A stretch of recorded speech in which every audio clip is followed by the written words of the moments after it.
Thank you for tuning in to another episode of Locked On Bulls. On today's episode, we'll talk about the Bulls starting five ranking 18th overall in the NBA and what that really means for the Bulls starting five. We'll also talk about Marko Simonovic being named to the second team All Summer League and ask this question: which Bull will have the most unexpected impact in the 2022-23 season? We'll get into all that and more on today's Locked On Bulls. You are Locked On Bulls, your daily podcast on the Chicago Bulls, part of the Locked On Podcast Network, your team every day.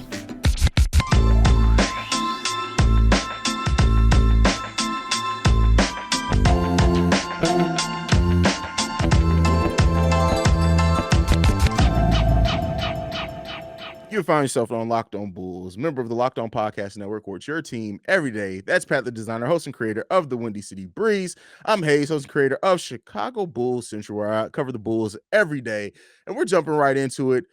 Bleacher Report got us messed up, brother. Ranked us 18th amongst all starting fives in the NBA. The first five, I can understand a little bit. Then it starts getting into a little bit disrespectful territory. Like, I understand that the Atlanta Hawks added DeJounte Murray, but you put the Atlanta Hawks starting five over the Chicago Bulls starting five, bro. We don't even know that starting five is the most unbalanced starting. Like, it has a lot of talent, but it's a very unbalanced starting five, bro. What did you make of this list? What do you make of where the Bulls sit? What do you think?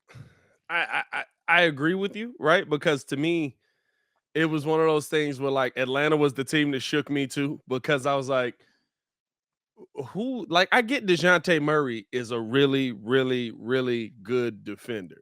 Mm-hmm.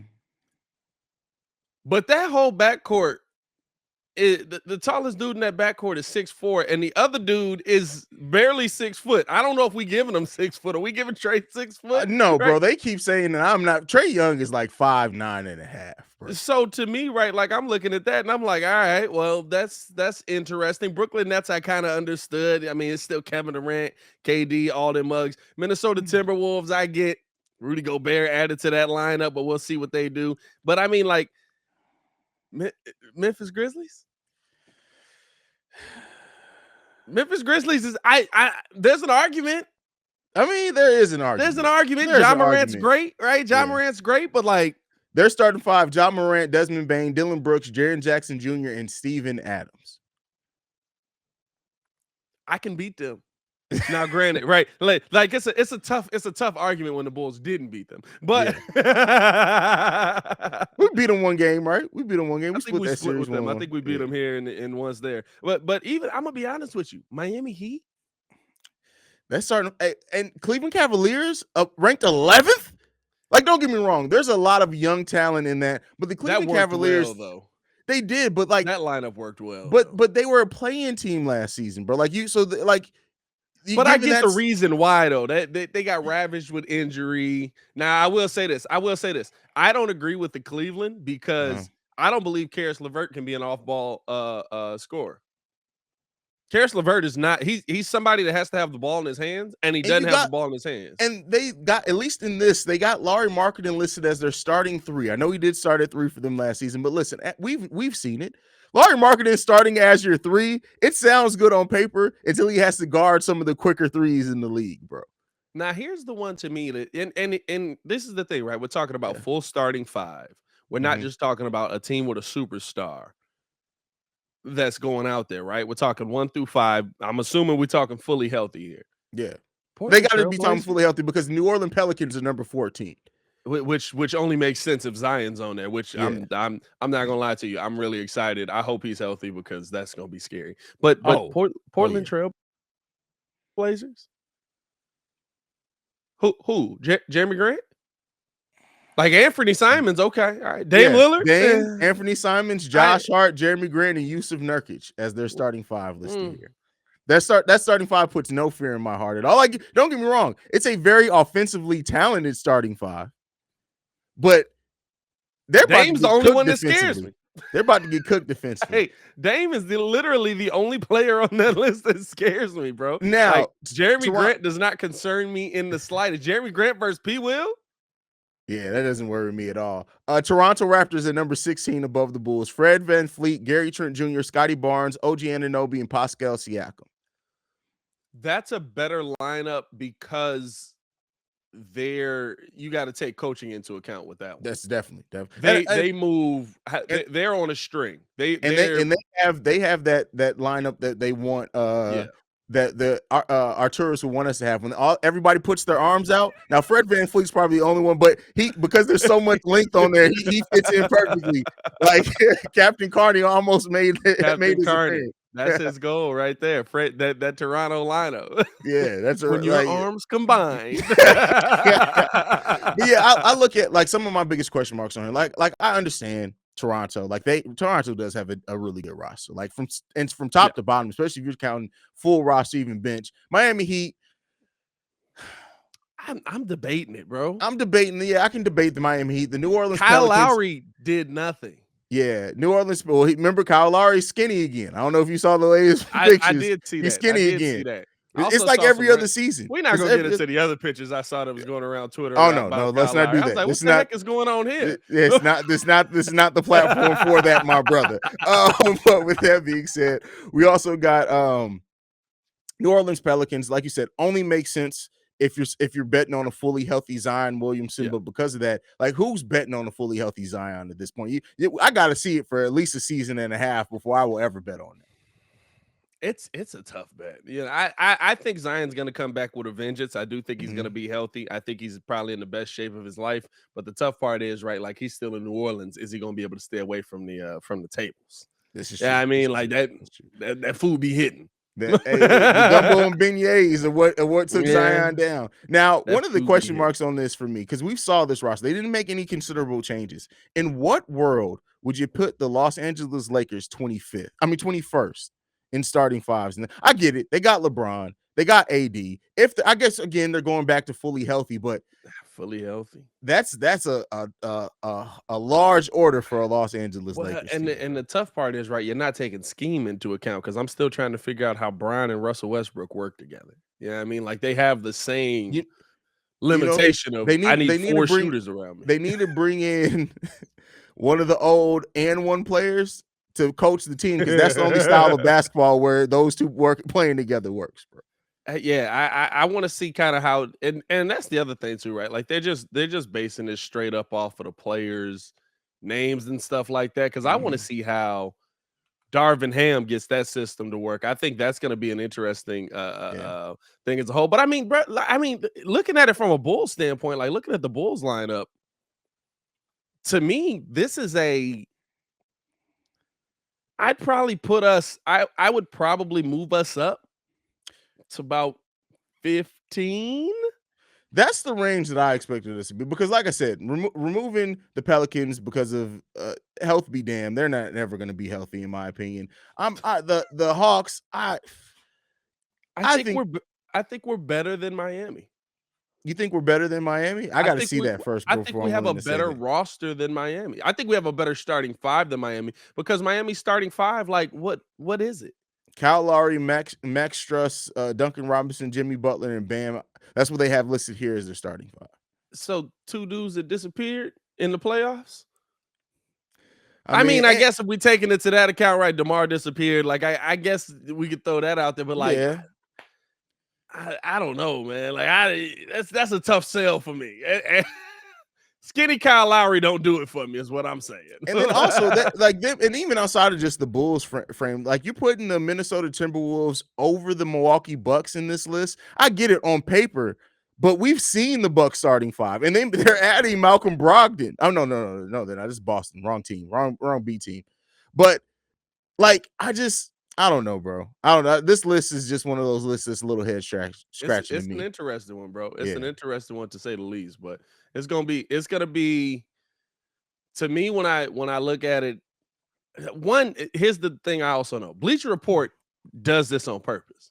Oh, for sure, to start conversation. And they dropped it during the dead time in this news cycle. So it literally is going to be the thing that people talk about. And don't get me wrong, I like the Denver Nuggets. I love Jokic. But you're putting their starting five at number 5, and you got Michael Porter Jr. listed in their starting five. We don't even know if his back is going to allow him to play basketball. And that's what it is, right? They're doing the fully healthy thing, and so it's a tough. it's a tough argument on most stuff. I can see why they went with it, but like a lot of the rosters you put in there are healthy, right? Golden State, Boston, Philadelphia. You know, I'll say this, right? I love the Clippers lineup. It technically doesn't work nearly as well, though, when Kawhi Leonard and Paul George are in the lineup at the same time. This is true. So you're taking it straight off of names. I don't take a lot into some of the stuff that Bleacher Report put out in this mug. I'm not gonna lie. Bleacher Report used to be a better outlet, bro. But even this starting five for Brooklyn: Kyrie, Seth Curry, Joe Harris, Kevin Durant, Ben Simmons. Ben Simmons is a center now. Ben Simmons is accepted playing center. If Ben Simmons had the toughness to play center, he'd be a damn good center. But it is what it is. I ain't buying it, man. I ain't buying it. I don't. Yeah, it's interesting. Go ahead, brother. Hey, man. Before we get into this second topic, we want to let you guys know about Built Bar. Why you do this to me? Hey, why you do this to me? Oh, you son of a! Look at this dude here, man. He's giving you a live reaction. How's that taste right there? Amazing, bro. Especially I bet it does. That coconut brownie chunk puff. Come on now, for the people who invented healthy and tasty comes the latest gift to your taste buds. You probably tried the amazing coconut brownie chunk Built Bar. Can't say that I have because I didn't get any in the mail. But guess what? Your friends at Built have given you the coconut brownie chunk puffs treatment. Gotta love that. That's right. The coconut brownie chunk Built Bar flavor you love is in a deliciously chewy marshmallow covered in 100% real chocolate. It's like a fluffy cloud of coconut brownie goodness. Would you say that's an accurate evaluation? Very accurate. Very accurate description. All Built Bars are made with collagen products which your body absorb more efficiently and provide tons of health benefits. Eat something that tastes good and is good for you. The best part about the Built Puffs is, of course, they taste amazing, but you can enjoy them guilt-free because they're actually good for you as well. They're the perfect treat for when you've got a craving or you need to satisfy that sweet tooth, or if you need a quick, healthy snack. They're an excellent source of protein, delicious coconut, rich, sweet, brownie, creamy marshmallow. Stop fantasizing. Get the Built to order your box of coconut brownie chunk Built Puffs right now. Go to Built.com and use the promo code LOCKED15 and get 15% off your order. Use the promo code LOCKED15 for 15% off your order. Or if you're Haize, just wait for the next box to show up at your house. I'll be using the promo code, Built. Shout out to y'all, man. I'll be using the promo code. Hey, man, the Built Bar is actually fire, too, bro. I wish you could enjoy this, man. This was a fire Built Bar, brother. I'm going to just drink my coffee. Hey, just drink your coffee, man. Get that upkick from the coffee. I got my Built Bar to help me start my day. But let's get into the next topic. Marko Simonovic was named to the second team Summer League, bro. How do you feel about it? I'm not going to lie. I thought it was a little low. Mm-hmm. I was like, Marko put up like 26 and 14 multiple times in this one. Like, what do you got to do to be on the first team? Well, he had that one game that brought his averages down considerably. He ended up like 16 and almost 9 for the Summer League season, but he had that one game where he scored like 1 point, I think he scored in. Yeah. So it's good to, I mean, it's a good accolade to have, right? We're making Summer League a little too much. I'm not gonna lie to you. Like, it's the only content we got to talk about. It's getting weird. No, I'm not talking about us. I'm talking about the NBA, right? Like, it's getting weird now. They're getting rings for Summer League. They're getting rings. They doing a ceremony, and the rings come in a regular box, like a ring. Like, y'all popping champagne in the locker room too? Like, is that what we doing? Are we spraying the bottles? Like, Portland got a championship. I guess that's something to be said. Listen, that for some of those players, it's the closest they're gonna ever get to a ring of any sort. So, yeah, on that franchise, it's just a tough, like, it's good to hear. Mm-hmm. But Denzel Valentine would have made all second team, right? So it doesn't change my opinion on Summer League. It doesn't change how I feel about where Marko's going to be. But it does excite me about what his capabilities are. We see him now dominate another league that at a minimum, right, is kind of just like G League with some advanced players that, you're not going to get in the G League. But we see Marko again dominate another league. We see him dominated in a different way than I think we saw him dominate the G League last season. And so it does excite me in that front of, hey, maybe this guy really can be a backup 4 for us. He's put on some weight. He's playing better down low. He's not getting pushed around as much. He's kind of, and the thing that I like is it looked like in the beginning he kind of got moved around a little bit at times. And then he figured it out, and he figured out kind of how to stand his ground. So we're seeing him adjust to the game as it's happening as well. So a lot to like about Marko. Well-deserved second team. Thought he could have made first team, but I guess if we're just looking at the averages, then yeah, he probably is second team because Keegan Murray was dominating all summer league. Yeah.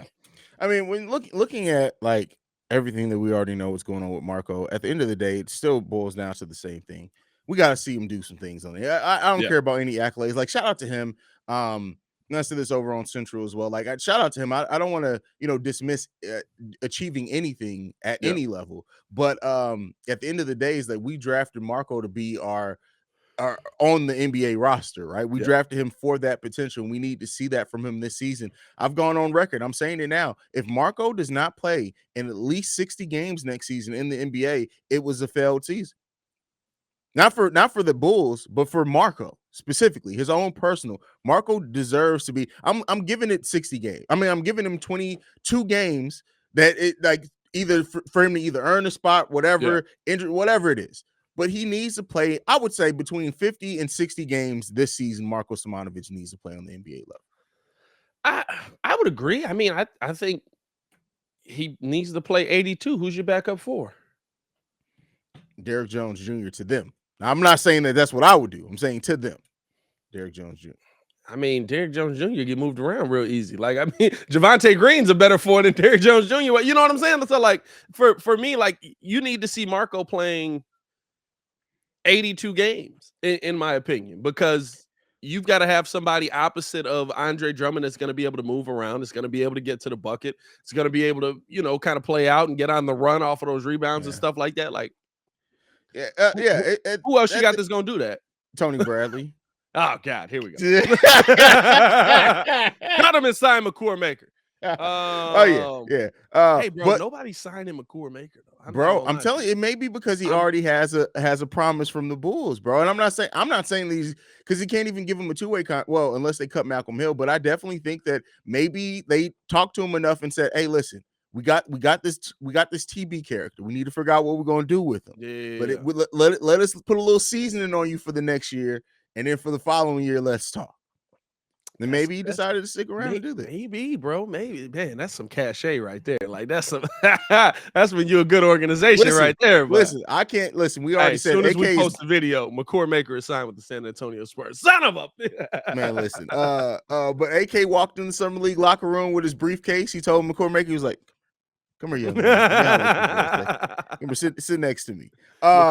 He just walked out with a smile. That's all. Exactly.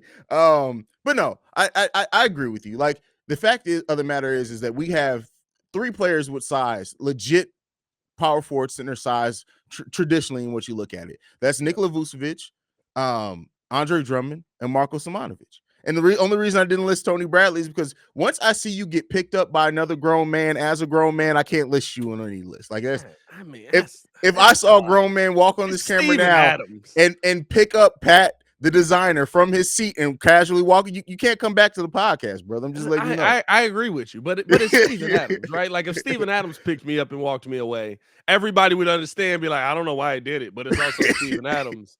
Like he's Aquaman on weekends. Like we know this, right? Like, yeah.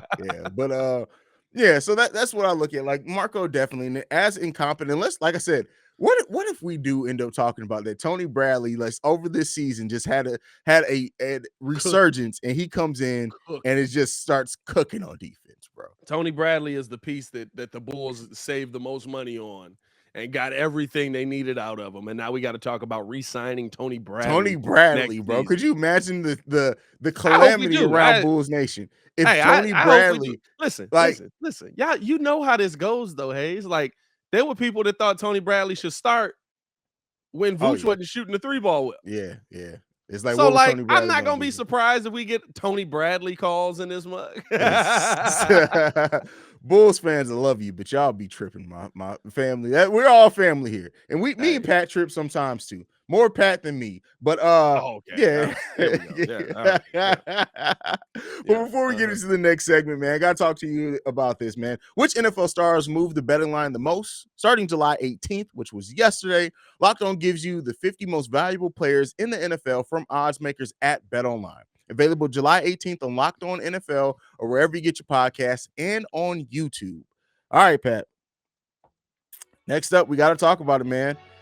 Which Bull do we think is going to have the most unexpected impact in the 2022-23 season? Who are you picking on this? This is I'm just interested to see where you go with this.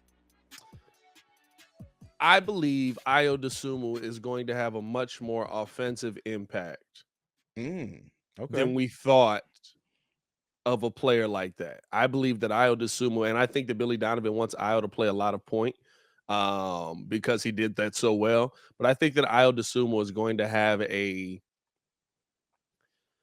what's buddy name? Tyrese Maxey.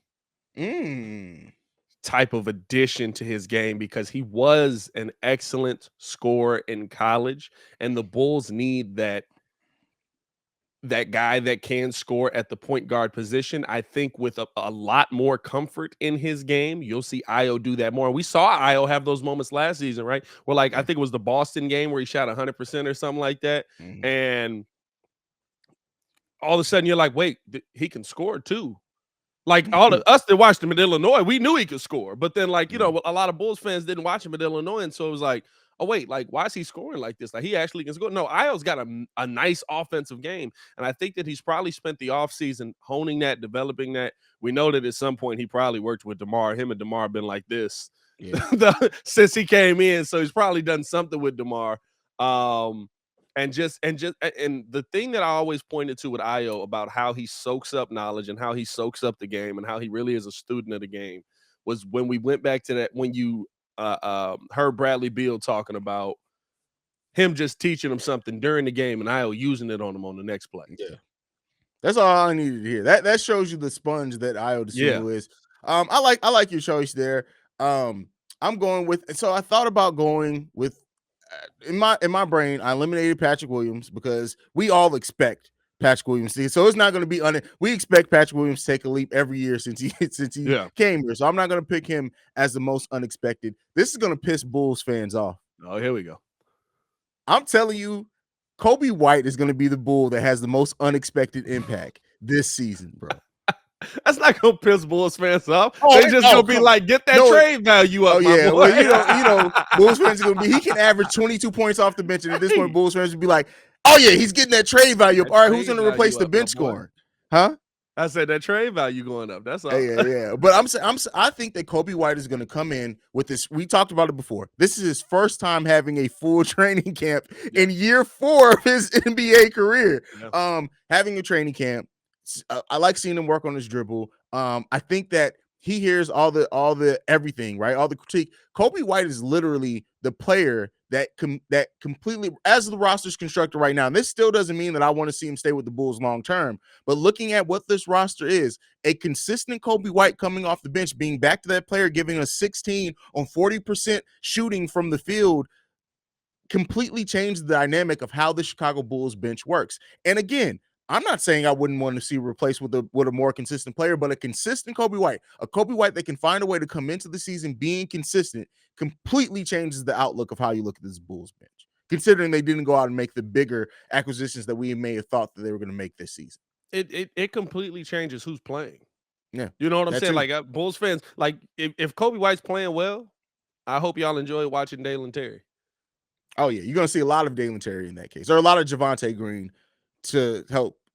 I think that's more of a right. I think that kind of changes the role of where the Bulls start playing guys, because the biggest question that the Bulls had last season, I granted, because there were people from the bench in the starting lineup, but the biggest question that the Bulls had was, where's this bench scoring coming from? Exactly. Because I love Alex Caruso, but like, he's not putting up 20 for me a game. Exactly. If Alex Caruso gives you 9 to 10 a game, considering what he does with everything else, you take that and you're like, hey, yes, I'm happy with it. if Kobe comes out and I'm telling you, here's the thing. If Kobe gives me what he gave us last season consistently, like it's a good looking, what was it, 13-4, 13-5, something like that? Something like that. If you give me that consistently, that's a good player for a bench piece. If you it back up to 15 or something, now you're talking about, hey, the Bulls are one of the best bench scoring teams in the league. Yeah, I mean, so looking at Kobe splits last season, I've talked about this heavily. If he can give us what he gave us, for example, we're going to go to, if he can give us what he gave us in February. February, he averaged 16.3 points per game on 45% shooting from the field and 48% shooting from three-point range, almost 4 rebounds and almost 4 assists a game. If you can give that off, that's almost a perfect bench piece. Just give me the percentages. I don't need the score number, the percent. I feel you on that. Yeah, I mean, so, like I can make a debate for Kobe White if you're consistent. The problem is, right, when you look at the splits past February, we start to get into the 30s. We start to get, it starts dipping the wrong direction. And so I think that's the biggest problem that I have with Kobe White and why I hope he does take this leap in consistency. And I think I guess because the Bulls are giving him a little bit of leniency on it, we kind of have to as well, although most Bulls fans won't. But like, I think consistency in his role will improve that as well. Yeah, for sure. Not being in the starting lineup for 2 games, back in the bench for 2 games, playing small. If they can actually just let him play shooting guard, like that's it. Kobe he just needs to run the guard, have a better ball handler out there with him every step of the way. We can get a lot better output. I'm going to give a dark horse though before we close out the show. And you can give one too if you want, Pat. Let's do it. I'm going to say, considering that what he gave us in the starting lineup last season, moving back to the bench, moving back to a more natural position, I think Javonte Green to have an impact that we're not. And he said it before. We talked about it earlier in the offseason. He's been working on his 3-point shot to become a more consistent 3-point threat as well, so he can shoot that a little bit more effectively. Javonte Green has the possibility, with an improved 3-point shooting percentage, with that intensity on defense, running in transition. I'm not going to say he's going to have I don't think he's going to have the type of impact to have a 6 man of the year type run, but I will say this. Javonte can also be a key to what makes this Bulls team ticks with that type of defense now coming off the bench, moving to guarding 2s and 3s instead of 4s all season long. I think Javonte is going to be a Matisse Thybulle type of defender for the Chicago Bulls this season. Because he's going to actually get to play against people that, I mean, he was a great defender for the Bulls last season, playing against dudes that were 6'9", 6'10". He's going to actually get to play against dudes that are at least closer to his size, right? He's still small. What is he, 6'3"? 6'2", something like that. Javonte Green is 6'5". Javonte 6'5"? Yeah, that's what his man. He looks so much shorter when he's playing against power forwards and centers. Exactly. So I mean, he's going to be playing against guys more his size. I think he's going to be a guy that Javonte, we know he'll go up and get the block. But he's going to be a guy that'll be playing the passing lanes. I think he'll be a nice part of this defense as well. And I'll give you one where my dark horse. It's tough to say. I think Andre Drummond is going to be a lot better offensively than people think, because I think Andre Drummond, this is the dude that was 17 and 11, 3 years ago? Yeah. And his entire role changed. And so I think coming off of the bench with a offense that wants to push the ball, with an offense that wants to get up and down the court, you're going to see him average probably what his numbers were starting in Brooklyn. So you're giving him 10 and 8 off the bench for the Chicago Bulls. I'm going to give him 10 and 8 off of the bench for the Bulls, because he was like 6 and what was he? He was like 6 and 10 basically for Philly. The rebounds didn't even change. That's the best part about it. It's just like, all right. Well, listen. Somewhere right now, Andre Drummond just got a double-double. The rebounds never change. I think Andre Drummond's going to help do rim protection more than some Bulls fans are thinking, because as we said before, not the shot blocking rim protection, but he's just going to keep people from being able to get to the rim. Yeah. That's it. He's just going to keep them from penetrating. Can you imagine somebody like a Lauri Markkanen thinking they're trying to go body up and they bump into Andre Drummond? Yeah, we may see Lauri Markkanen soul shatter on live on TV. Now I will say this, Bulls fans, prepare to still have some tough conversations around Philly. While I think the Bulls are a better team than Philly, Joel Embiid been in Andre Drummond head since Detroit. I mean, listen, that's why he's no longer a starter. That's like, literally, you can look back at that and be like, hey, listen, I don't even think I want to start no more. Like, I just remember Drummond talking so much garbage, and the next thing I knew, he wasn't in the starting lineup no more. Man, listen, that was funny. Shout out to Joel Embiid for being the pettiest player in the NBA. I love it. I hate it when it's like when he was in Chicago waving at the kids good night when he was killing us. I was like, hey, man, Joel is a butt. But I can't lie. If he was on my team, for example, I would love every single minute. I'd be hyped. I could see Dalen Terry doing some stuff like that too. Oh yeah, Dalen Terry gonna be. And here's the thing: Dalen Terry gonna be talking trash. Don't let him get in the game. He gonna be talking garbage to like superstars. He's gonna be Anthony Edwards in the Hustle movie. That's gonna be Dalen Terry in real life at the free throw line. Oh, is that your girl? Is that your mama? And then the whole time he's talking to LeBron. Like Dalen Terry is the type of person that will be in the free throw line with LeBron and say, "Hey man, how's Delonte?" Jesus. Relax, David. Hey, don't do that, bro. Hey, listen. Don't piss off the king. Like, certain players you piss off. Don't piss off. All right, man. Go ahead, send this home, bro. Hey, man. Follow me on everything at Pat the Designer. Also follow us both on everything at Locked On Bulls. We appreciate y'all for showing so much love, man. You can follow me at CEO Haize at CEO Haize. And thank you for making Locked On Bulls your first listen of the day. Now for your second listen, go and check on Locked On NBA, where the Locked On experts breaks down all the latest news and goings on around the NBA in 30 minutes or less. You can find them wherever you get your podcast. But for Pat the Designer, I'm Haize. This is Locked On Bulls. We're out. We'll see you guys tomorrow. Peace, y'all. Peace.